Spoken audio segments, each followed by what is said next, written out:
अस्सलामुअलैकुम बोलीस में खुशामदीद। मैं हूँ गौहर इशरत और मैं हूँ अलीशा सलीम। हेडलाइंस आपने जानी। बुलेटिन के आगाज में सबसे पहले आपको बताएं कि वज़ीर आज़म शहबाज शरीफ आज अक़वाम मुत्तहिदा की जनरल असम्बली से खिताब करेंगे। आपको बताएं कि तर्जुमान दफ्तर ख़ारजा के मुताबिक वज़ीर आज़म अपने खिताब में मसला फ़लस्तीन कश्मीर की हिमायत पर जोर देंगे। आलमी अमन सलामती में अक़वाम मुत्तहिदा के किरदार की हिमायत करेंगे। वज़ीर आज़म आलमी इक़्तिसादी ताल्लुकात में नाइंसाफ़ियाँ दूर करने, बैनुल-अक़वामी मालियाती ढांचे में इस्लाहात पर जोर देंगे। वज़ीर आज़म आबो हवा की तब्दीली के लिए फौरी इक़दाम की अपील करेंगे। इस्लामोफोबिया के बढ़ते रुझान के खिलाफ भी इक़दाम की अपील होगी। वज़ीर आज़म शहबाज शरीफ आज अक़वाम मुत्तहिदा की जनरल असम्बली से खिताब करेंगे। साथ साथ तर्जुमान दफ्तर ख़ारजा के मुताबिक वज़ीर आज़म अपने खिताब में मसला फ़लस्तीन और कश्मीर की अहमियत पर जोर देंगे। आलमी अमन सलामती में अक़वाम मुत्तहिदा के किरदार की हिमायत करेंगे, जबकि वज़ीर आज़म आलमी इक़्तिसादी ताल्लुकात में नाइंसाफ़ियाँ दूर करने और बैनुल-अक़वामी मालियाती ढांचे में इस्लाहात पर जोर देंगे। वज़ीर आज़म आबो हवा की तब्दीली के लिए फौरी इक़दाम की अपील करेंगे। वज़ीर आज़म शहबाज शरीफ अक़वाम मुत्तहिदा की जनरल असम्बली से आज खिताब करेंगे। आम खिताब से कबल वज़ीर आज़म की न्यूयॉर्क में आलमी रहनुमाओं से मुलाकात का सिलसिला जारी है। ईरानी सदर मसूद पेशेकियान से मुलाकात होगी। दोनों रहनुमाओं ने दो तरफ़ा ताल्लुकात के तमाम पहलुओं का जायज़ा लिया, जबकि ताल्लुकात को मज़ीद मजबूत बनाने के साथ बाहमी ताउन की ज़रूरत पर जोर दिया। शहबाज शरीफ ने फ़लस्तीन पर पाकिस्तान के मौक़े का अयादा किया। वज़ीर आज़म शहबाज शरीफ ने ग़ज़ा में फ़ौरी तौर पर इंसानी बुनियादों पर जंग बंदी पर जोर दिया। इससे पहले वज़ीर आज़म शहबाज शरीफ और बरतानिया के वज़ीर आज़म की मुलाकात हुई। पाकिस्तान और बरतानिया के दरमियान दो तरफ़ा ताल्लुकात बाहमी दिलचस्पी के उमूर पर गुफ्तगू की गई। मुलाकात में मुख्तलिफ शोबों के फ़रोग़ पर इत्तफ़ाक़ किया गया, जबकि वज़ीर आज़म का दहशत गर्दी के खिलाफ जंग में पाकिस्तान की कुर्बानियों का जिक्र। शहबाज शरीफ ने कहा कि दहशत गर्दी एक आलमी मसला है। दहशत गर्दी के तदारुक के लिए आलमी बरादरी को मिलकर काम करना होगा। अब आपको बताएं कि कर्ज प्रोग्राम के लिए IMF की शराइत सामने आ गई।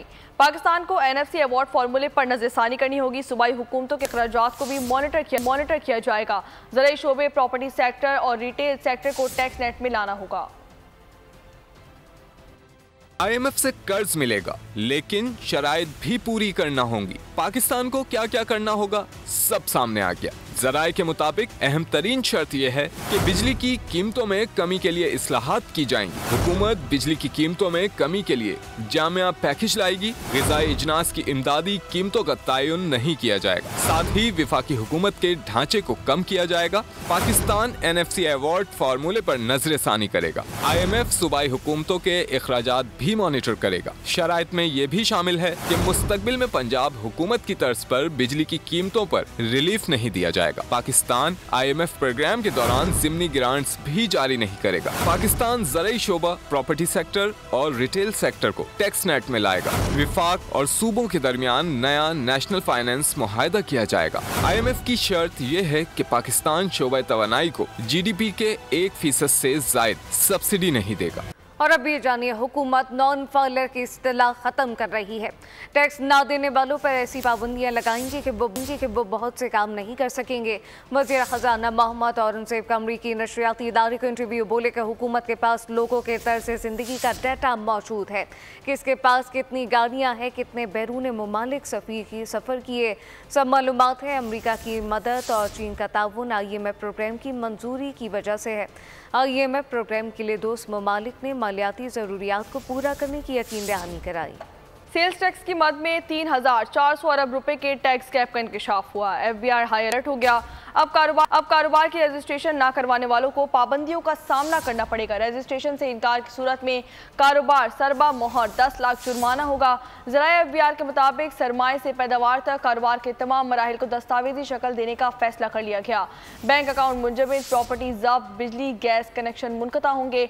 25 करोड़ सालाना टर्न ओवर वाले मैन्युफैक्चरर्स और होलसेलर्स जद में आएंगे। PIA निजकारी के लिए बिडिंग की तारीख 1 माह के लिए बढ़ा दी गई। निजकारी कमीशन ने बिडिंग की तारीख 1 माह के लिए बढ़ा दी है, जबकि ज़रा का कहना है कि मुआहदे के मुसव्वदे पर दस्तखत की नई तारीख 25 अक्टूबर मुकर्रर है। निजकारी कमीशन ने बिडिंग की पेश की रकम के लिए 28 अक्टूबर तक की मोहलत दी है। ज़रा एविएशन का कहना है कि इस तौसी से PIA की निजकारी को धचका लगेगा। यहाँ आपको बताएं कि इसराइल ने हिजबुल्लाह के तमाम आर्जी जंगबंदी के आलमी मुतालबात को मुस्तरद कर दिया। इसराइली हमलों में मजीद 28 शहरी शहीद, बैरूत के करीबी इलाकों में भी बमबारी की गई। हिजबुल्लाह के फ़िज़ाई ऑपरेशन के सरबरा मोहम्मद सरवर को शहीद कर दिया गया। खबर एजेंसी के मुताबिक इसराइल ने ताज़ा हमलों में हिजबुल्लाह के आला कमांड को निशाना बनाना शुरू कर दिया। लबनान में अब तक तकरीबन 700 अफराद शहीद हो चुके हैं, जबकि सैकड़ों जख्मी हैं। आर्जी जंगबंदी के लिए अमरीकी और इसराइली हुक्काम आज मुलाकात करेंगे। इसराइल और हिजबुल्लाह के दरमियान झड़पों के बाद आलमी कुव्वतें जंगबंदी के लिए मुतहरिक हो गई हैं।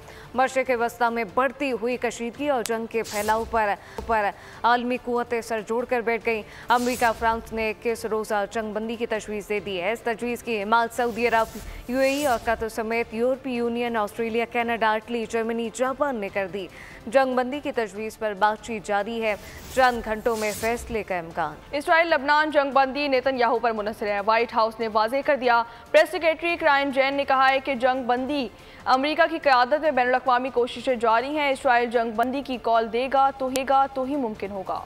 सदर मुंतखब हुआ तो ईरान के साथ मुआहदा करूंगा। रिपब्लिकन सदारती उम्मीदवार डोनाल्ड ट्रंप ने कहा कि मुआहदे का मकसद ईरान के साथ दुश्मनी को ख़त्म करना है। बरतानवी मीडिया का कहना है कि ये नहीं बताया कि ट्रंप ईरान के साथ किस किस्म का मुआहदा करेंगे। रूस यूक्रेन जंग से मुतालिक ट्रंप का कहना था यूक्रेनी सदर रूस से मुआहदा करके जंग से बच सकते हैं। रूसी सदर के साथ बदतरीन मुआहदा भी यूक्रेन की मौजूदा तबाही से बेहतर था। पूरी दुनिया भी इकट्ठी हो जाए तो यूक्रेन की तामीर नहीं रोक सकती। जंगें वो करते हैं जिनके पास सलाहियत होती है। मैं सदर होता तो रूस यूक्रेन पर हमला ना करता। अब आपको बताएं कि यूक्रेन के अपने इलाकों से दस्तबरदारी जैसे अमन तजावीज़ की हिमायत नहीं करते। अमरीकी सदारती उम्मीदवार कमला हैरिस ने कहा कि जंग के खात्मे के लिए यूक्रेन के हथियार डालने से अमन कायम नहीं होगा। यूक्रेनी सदर बोले कि देरपा और मुनसिफाना अमन कायम करने के लिए रूस पर दबाव डालने की ज़रूरत है। अमन के बदले अपने इलाकों से दस्तबरदार होने की तजावीज़ कबूल नहीं। इसराइल की रियासती दहशतगर्दी के साए तले होने वाली बमबारी से मासूम और बेगुनाह फलस्तीनियों का कत्लेआम जारी है। गुज़िश्ता 24 घंटों में बिला इश्तियाल की गई बमों की बारिश से 36 निहत्ते फलस्तीनियों ने जाम शहादत नोश किया। गुज़िश्ता बरस 7 अक्टूबर से जारी हमलों में अब तक 41,534 फलस्तीनी इसराइली की खूनी निशाना बने। 96,000 से ज़ायद ग़ज़ा के 82 ज़ख्मी हुए। इसराइल को 8 अरब 70 करोड़ डॉलर की फौजी इमदाद से मुतालिक अमरीकी वज़ीर दिफा का बयान। कहा कि इसराइल को ज़रूरी चीज़ें फराहम करने के लिए पुरज़म है। खबरों का सिलसिला जारी है। अभी वक्त हुआ एक ब्रेक का, हमारे साथ रहिएगा। ब्रेक के बाद कराची से खबर दें कि इत्का के कत्ल में मुलव्विस मुलजिम खुजदार से दोबारा गिरफ्तार कर लिया गया है। पुलिस का कहना है कि मुलजिम को पहले भी खुजदार से गिरफ्तार करके कराची पुलिस के हवाले किया गया था। 24 जून को मुलजिम सिटी कोर्ट कराची से फरार हो गया था। मुलजिम ने जून में गुलशन इकबाल में डकैती मुज़ाहमत पर नौजवान इत्का मुइन को कत्ल कर दिया था। उमरकोट में डॉक्टर शाहनवाज को जाली पुलिस मुकाबले में कत्ल किया गया। मुलव्विस एहलकारों के खिलाफ अहले खाना की मुद्दत में FIR दर्ज कर ली गई है। अहले खाना पीछे हैं तो सिंध हुकूमत फरीक बनेगी। वज़ीर दाखिला सिंध ज़िया लंजार ने वाज़ेह कर दिया। कहा कि अवाम का तहफ़्फ़ुज़ हमारी अव्वलीन तरजीह है। तहकीकात जारी रखेंगे। बाकी में मुलव्विस 2 पुलिस अफसरान को मुअत्तल कर दिया गया। ये जो इनकाउंटर था जिसको एक पुलिस मुकाबला कहा गया, पुलिस ने फेक इनकाउंटर किया। मैंने भी उनसे बात की है। जो डिसीज़ शाहनवाज है उसके वालिद से, जो डिसीज़्ड है उसकी फैमिली FIR कटवाए। पहले हम चांस दे रहे हैं, लिबर्टी दे रहे हैं कि उनकी फैमिली जल्द अज जल्द FIR कटवाए, और अगर उनकी फैमिली नहीं कटवाएगी तो यकीनन स्टेट ज़िम्मेदार है और स्टेट यकीनन वारिस है इस मुल्क की आवाम की, और उसमें यकीनन स्टेट ही फिर FIR कटवाएगी। और SSP मीरपुर खास पहले ही सस्पेंड है। आगे बढ़े। अब आपको बताएं कि सक्खर से रिश्ते के लिए शिकारपुर जाते हुए अगवा होने वाले खानदान का कुछ पता नहीं चल सका। मगवी खानदान के अहले खाना परेशान है। देखते हैं इस हवाले से ब्यूरो हेड सक्खर शाहिद अली की ये रिपोर्ट। और अब खबर यह है कि मुल्क में एक और पोलियो वायरस के सामने आ गया है। रवा साल पोलियो केसेस की तादाद 23 हो गई। ज़राए कौमी इदारा सेहत के मुताबिक कोहट से ताल्लुक़ रखने वाली 10 माह की बच्ची में पोलियो वायरस पाया गया। रवा साल खैबर पख्तूनख्वा से साल 2021 रिपोर्ट हुए। रवा साल बलूचिस्तान से 15 केस रिपोर्ट हो चुके हैं। सिंध से 4, खैबर पख्तूनख्वा से 2, इस्लामाबाद और पंजाब से पोलियो का एक केस रिपोर्ट हो चुका।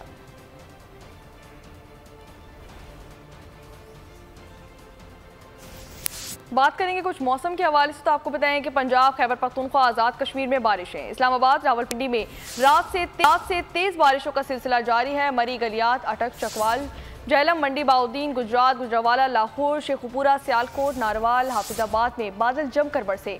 हरिपुर, मियांवाली, अटक में भी बारिश हुई। नशीबे इलाके ज़ेर-ए-आब आने का खदशा जाहिर किया गया है।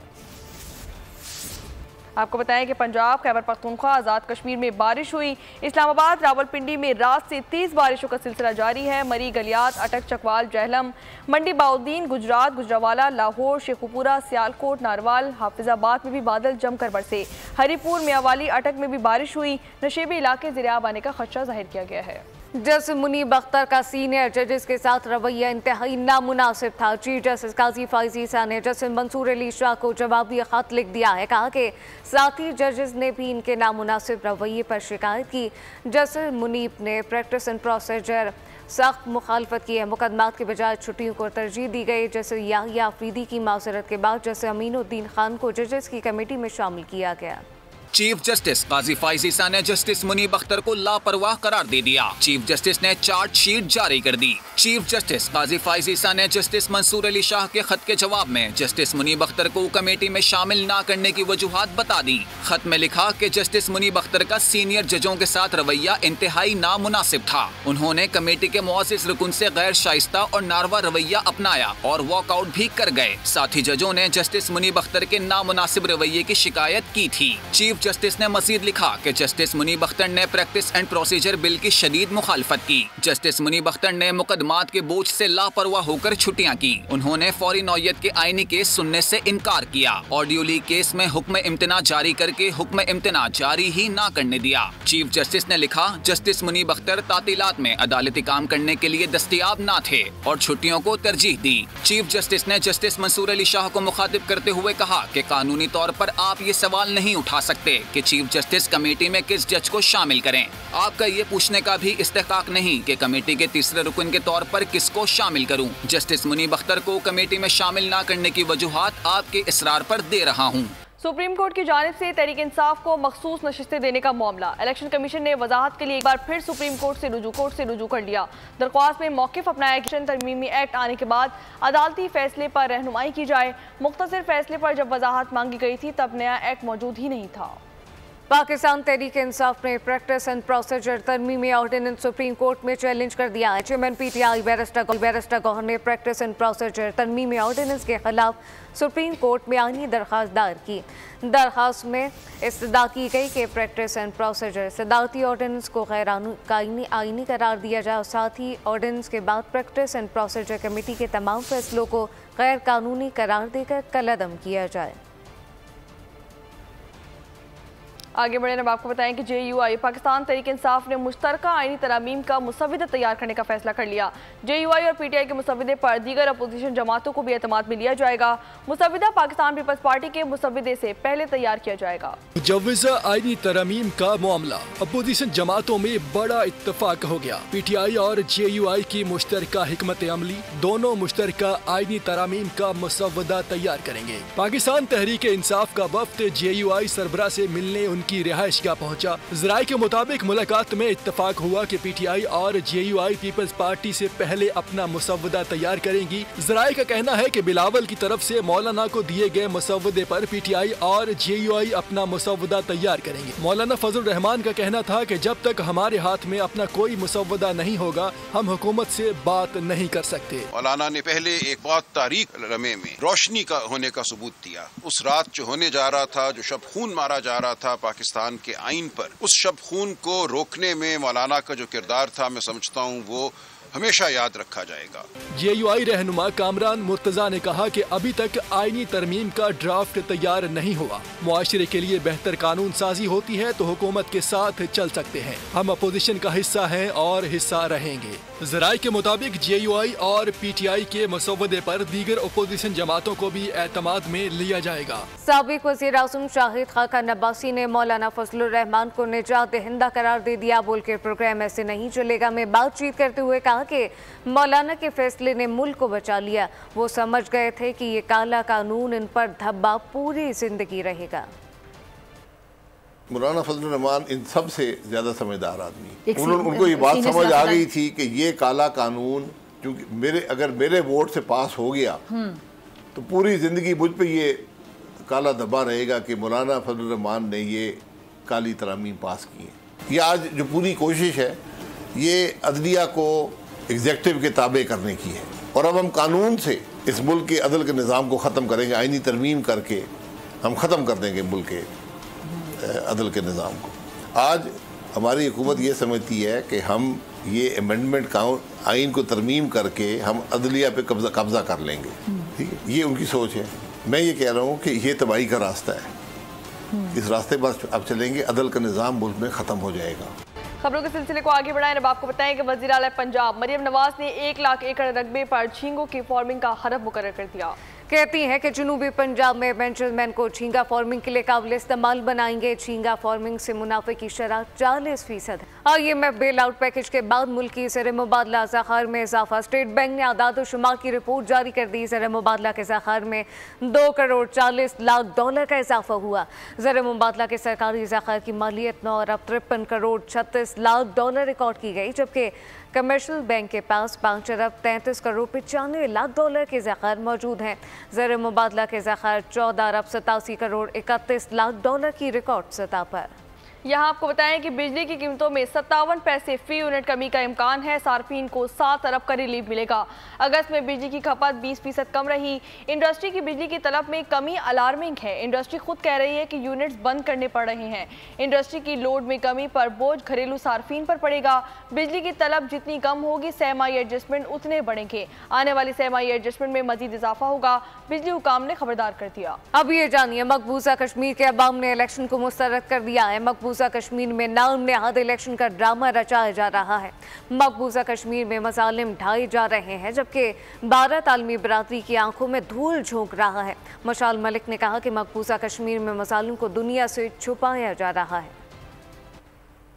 ये इलेक्शंस नहीं है, ये एक ड्रामा है। एक्टर्स ये आए दिन चेंज कर देते हैं, 10 साल बाद भी वही चीज़ है, बल्कि और भी बदतरीन शिकस्त इनको मिल रही है। तो वी रिजेक्ट दीज इलेक्शंस। जो यूनाइटेड नेशंस की रेजोल्यूशंस के मुताबिक कोई भी वहाँ पे इलेक्शंस कराए जाएं, वो एक सब्सिट्यूट नहीं है हक़ खुद इरादियत का, राइट टू सेल्फ डिटर्मिनेशन का।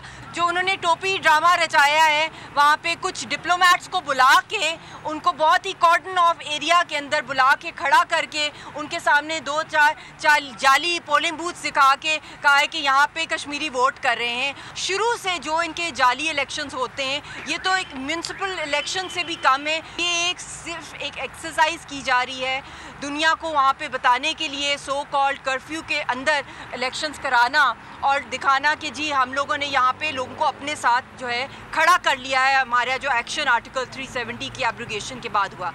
और यहाँ आपको बताएं कि आज़रबाईजान की फ़िज़ाओं में JF-70 थंडर की गनगराज। बाकू में आज़रबाईजान के सदर ने JF थंडर का शानदार मुजाहरा देखा।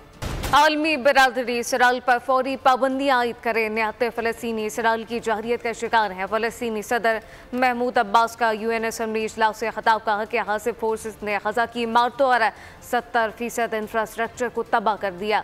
फ़लस्तीनियों की नस्ल कुशी जारी है। काबिज़ फ़ौज अस्पतालों को भी निशाना बना रही है। बात करेंगे कुछ खेल के मैदान से, तो आपको बताएं कि जैसन गिलेस्पी ने इंग्लैंड के खिलाफ सीरीज से कबल पाकिस्तानी स्क्वाड में बड़ी तब्दीलियों का इशारा दे दिया। कहा कि एक खराब सीरीज किसी खिलाड़ी की सलाहियत का तयन नहीं कर सकती। अगर खिलाड़ियों की कारकर्दगी में निखार नहीं आया तो स्क्वाड में बड़ी तब्दीलियां हो सकती हैं। रेड बॉल हेड कोच जैसन गिलेस्पी की अपनी नौकरी बचाने की भरपूर कोशिश। बांग्लादेश के खिलाफ नाकिस कारकर्दगी का सारा मलबा प्लेयर्स पर डाल दिया। इंग्लैंड के खिलाफ सीरीज से कबल पाकिस्तानी स्क्वाड में बड़ी तब्दीलियों का इशारा दे दिया। गिलेस्पी के मुताबिक नॉन परफॉर्मर्स को ज्यादा मौके नहीं दिए जाएंगे। कारकर्दगी में निखार नहीं आया तो स्क्वाड में तब्दीलियां हो सकती हैं। प्लेयर्स की खराब परफॉर्मेंस की वजाहत नहीं दे सकते। रेड बॉल हेड कोच ने मजीद कहा कि प्लेयर्स वर्कलोड मैनेजमेंट पर भी तवज्जो है। सरफराज अहमद जैसे ओवर एज खिलाड़ियों की जगह नए प्लेयर्स को मौके देंगे। चैंपियंस वनडे कप के दूसरे एलिमिनेटर मारखोर और लायंस आज मंदे मुकाबले होंगे। मैच पाकिस्तानी वक्त के मुताबिक से 3 बजे शुरू होगा। रेगुलर कप्तान शाहीन अफरीदी की जगह इमामुल हक लायंस की क़यादत के फ़राइज़ सर अंजाम देंगे। मैच का फातेह इवेंट के फाइनल के लिए क्वालिफाई कर जाएगा, जो इतवार को होने वाले टाकरे में टाइटल के लिए पैंथर्स से टकराएगा। अब आपको बताएं कि कराची में सज गया आलमी सकाफती मेला। 40 ममालिक के 450 से ज्यादा फनकारों ने शिरकत की। पहले रोज डांस और थिएटर परफॉर्मेंस के हाजिरीन ने दिल मोह लिए। मुल्की और गैर मुल्की फनकारों ने भरपूर खुशी का इजहार किया। न्यूज़ बुलेटिन से फिलवक्त इतना ही। मजीद खबरों और अपडेट्स के लिए विजिट कर सकते हैं हमारी वेबसाइट bonews.com और देखते रहिए बोल न्यूज़। सब्सक्राइब करें और बेल दबाएं ताकि कोई खबर रह न जाए।